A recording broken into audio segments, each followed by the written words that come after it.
question, est-ce qu'elle peut attendre un prochain thème ou tout de suite, parce qu'on a déjà dépassé de 5 minutes. Je vais essayer de faire une petite question pour Xavier et Guillaume par rapport aux entraînements croisés. Xavier, tu dis que tu fais l'hiver 90% ski. Moi, ce que je me pose comme question, c'est le stress mécanique engendré sur les tissus qui n'est pas forcément le même que tu auras sur la course. Est-ce que après, sur ta transition, sur ta reprise plus volume course, tu y fais attention ou pas? Et est-ce que quelqu'un comme Xavier, c'est pour Guillaume, lui qui fait 90% quand même plus ski, et donc il va faire une transition sur la course, est-ce que pour monsieur tout le monde, coureur tout le monde, il va pouvoir se permettre de faire cette différence de volume qui me paraît quand même importante? En fait, c'est ça l'intérêt aussi, c'est que de faire 90% de ski de fond l'hiver, et ben, au niveau musculaire, au niveau des articulations, il n'y a pas de choc, donc on régénère, mais en maintenant la condition physique, parce que le ski de fond c'est super physique, voilà. Ouais, on bosse tout le haut du corps, toute la chaîne musculaire, et puis après bah forcément la reprise, les premières séances, quand on refait du dénivelé, ça fait mal au calme, le lendemain on a des courbatures, mais ça revient comme le foncier est là, comme la caisse elle est là. Après bah musculairement ouais ça suit, mais est-ce qu'on risque, alors bien sûr on régénère, mais est-ce qu'on risque pas, Guillaume, justement de fragiliser les tissus parce qu'ils ont pas été, je parle de l'effort pliométrique qu'on peut avoir sur la tendon d'Achille, ils n'ont pas été sollicités un certain temps. Est-ce qu'on risque pas aussi de les déconditionner par rapport à ça, et si on reprend trop vite, trop fort, aller vers la blessure? Oui, non, mais je pense que ce qu'a dit Xavier, moi je suis entièrement d'accord avec ça, c'est-à-dire que ce qui est important, c'est justement de se régénérer, donc de faire du ski de fond, tout le monde est d'accord avec ça, tout le monde a bien compris ça. Après, derrière, personne ne vous a dit que quand vous vous mettez à courir, il faut commencer par des séances de 5 heures tout de suite. Effectivement, il faut commencer, mais assez naturellement, parce que, alors sauf si vous êtes un débutant, mais dans la salle, je ne pense pas qu'il y ait énormément de débutants, assez naturellement, vous allez pouvoir reprendre tranquillement, et en quelques semaines, en 2 ou 3 semaines, vous allez pouvoir de nouveau allonger les séances. Donc oui, on n'attaque pas directement par des très longues avec énormément de dénivelé, des séances en course à pied, mais les bénéfices de s'économiser, de se régénérer l'hiver en faisant du ski de fond dépassent largement le petit risque, et ce risque on peut le minimiser en étant un petit peu progressif sur la reprise, mais non, pour moi il n'y a pas de débat de ce point de vue. Merci. On va passer. Ouais, mais là on a dépassé déjà 10 minutes le temps, si on peut la reporter sur un peu une prochaine thématique, non? Bonjour. Alors moi, j'ai une question un petit peu particulière.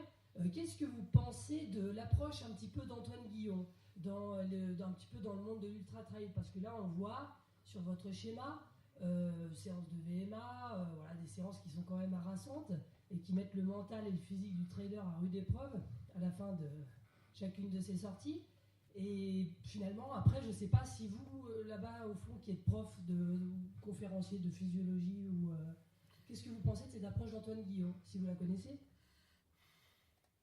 Qui court surtout en volume. Ouais, c'est ça. Donc voilà. Antoine, qui pour le coup, effectivement, n'est pas du tout dans ce schéma-là, c'est-à-dire qu'il fait assez peu de régénération, il court beaucoup tout le temps, je caricature un petit peu, et puis il fait assez peu de séances intenses, comme je vais décrire dans un petit moment. Je dirais qu'Antoine, c'est un peu l'exception qui confirme la règle, effectivement. Après, ce qui est difficile, c'est est-ce que s'il avait un entraînement un peu plus structuré, avec du travail un peu plus intense, qui ne lui convient pas, est-ce qu'il serait meilleur ou pas? Personne n'est capable de dire ça. Donc c'est toujours difficile de se baser sur un exemple précis, surtout quand il y a plusieurs athlètes qui font l'inverse et qui sont aussi forts que lui, voire un peu meilleurs. Voilà, donc c'est toujours compliqué de prendre un seul exemple. Après, il n'y a pas de toute façon, dans l'entraînement, je pense qu'il n'y a pas de vérité. Donc oui, si elle fonctionne avec lui, si ça se trouve, c'est ça qui lui convient, Antoine, et ce qu'on raconte là, ça ne lui convient pas, et c'est très bien. Mais ça ne veut pas dire qu'il faut en faire une règle pour autant.